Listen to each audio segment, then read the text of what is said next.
Hi, I'm Vas. Welcome back. If you noticed in the earlier video, we would have established something, and that is, if you have decided from where you are to decide to go to where you want to go, which is your goal or outcome, you would normally have difficulty getting there, wouldn't you? And which is what we discussed. And why would this winding road, slipping and sliding take place? Because we've got errors in our unconscious mind. And so, which is why you would go into a personal development program, because this stuff are not taught in schools, not even university. So you would go into a personal development program if you are seeking, badly enough to go find somebody, and you will probably find, those one-name people who have written 5 books or so, and they're wonderful. If there's nothing else, go to them. It's wonderful.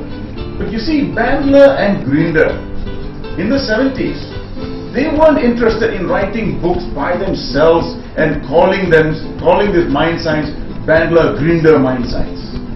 They were not interested in that. They were humbled by how the best on the planet, and best on the planet you saw in the other video, is about the 0.7% of 6.6 billion people. They studied the 0.7. They studied Bill Gates, they studied Einstein, they studied Gandhi, Mother Teresa, musicians, artists, leaders. And when they studied them, they realized that these people had made decisions in a unique way compared to other people. They were making decisions more successfully than the rest of these people here.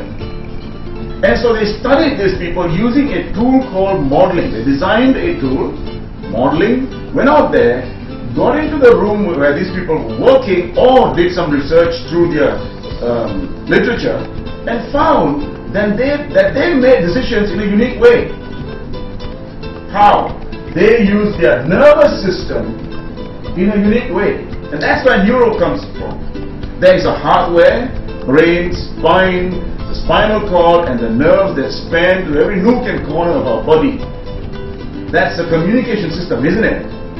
What's in the system, even before it can receive any more information from the outside, it is already packed with information from the past. Don't you agree? Your beliefs, your values, your experiences, your DNA, whatever people have told you before, what they didn't tell you before, everything is already there. Now, using your 5 senses, you are receiving more information from the outside that is going to influence your decision. And which is why, based on this base information that you have, you will be making a different decision from the person on your right or your left. Wouldn't that be true? It could be a situation where the person on your right is making an empowering decision while you might make a decision that goes wrong for you. Is it possible? Looking at the same thing, making a different decision. Why?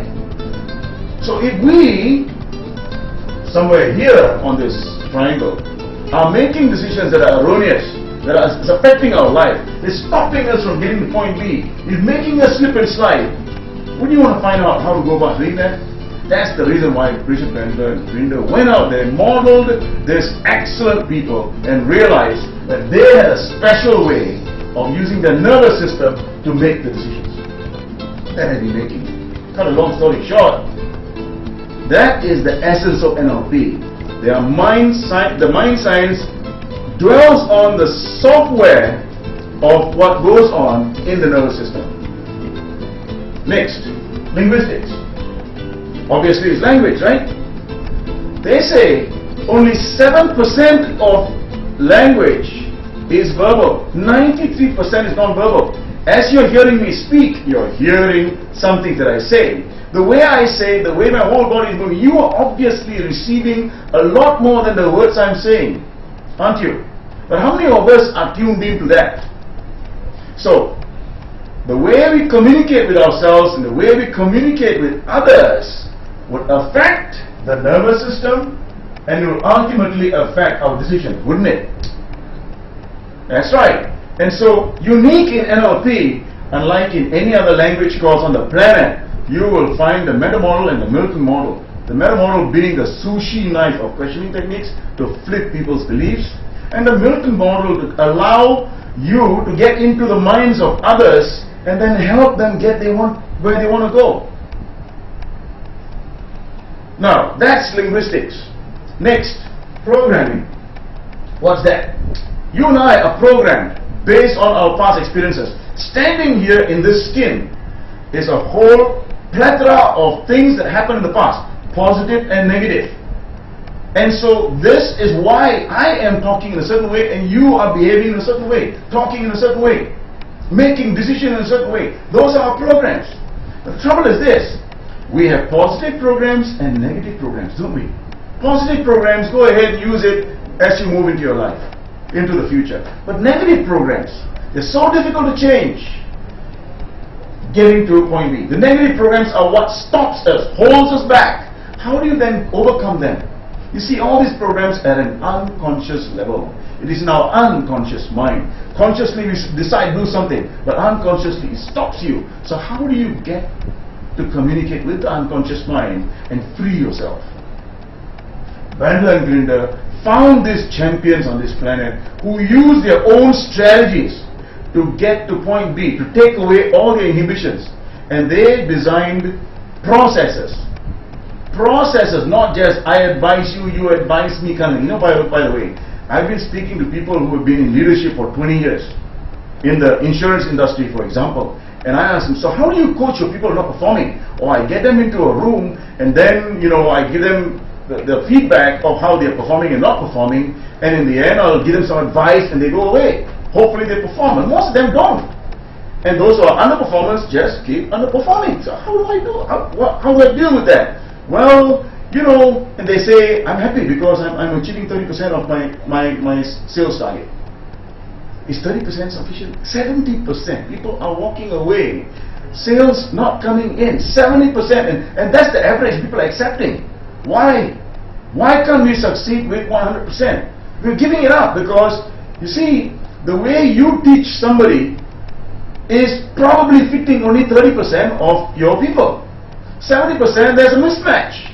So you need to learn how to match everybody, and that is what NLP is. To give you the behavioral flexibility, to give you the techniques, to give you tools that you could use to coach, to facilitate the realization. So that everybody walks away owning the success, we being facilitators. They were blown away by this understanding alone. You see, so that's what programming is. And programming, the way we behave, affects our nervous system, doesn't it? And obviously, it will affect our decision making.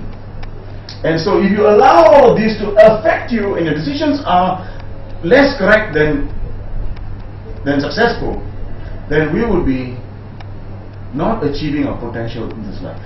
So NLP is by far the most powerful mind science with enough strategies, processes, step-by-step processes that anyone can understand.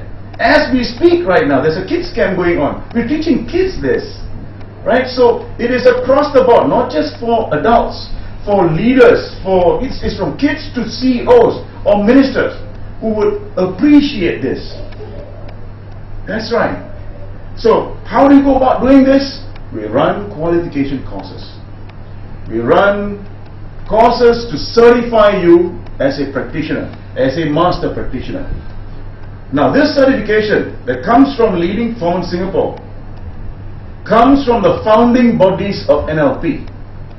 NLP University, American Board of NLP. There are a couple of more founding bodies like the Society of NLP and NLP Comprehensive, and there are a whole bunch of others that I don't have any connection with. So these two founding bodies, why did I go to these two founding bodies? Because this is where NLP was born, NLP University.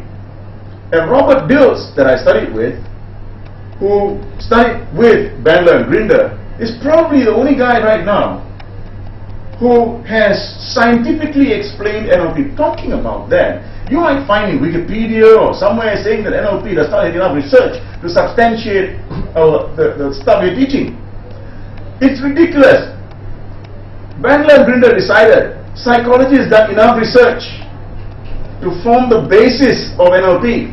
There is no need to reinvent the wheel. Let's go find out how to get people from the hole out. And so they found people who succeeded from their crisis. And that's where the processes come. It's not that psychology is different from NLP. The basis is already there. There's no need for research on that. So they did research on what works and made NLP that much more powerful. Fundamentally, what's the difference between NLP and psychology? It gets you there faster. That's the truth. And I would like you to seriously think about this. We've got courses coming up. We do this for the corporate world, for kids.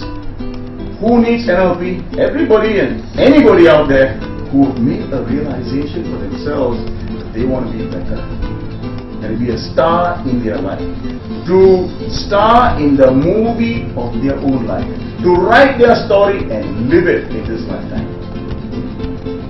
I'll see you again soon.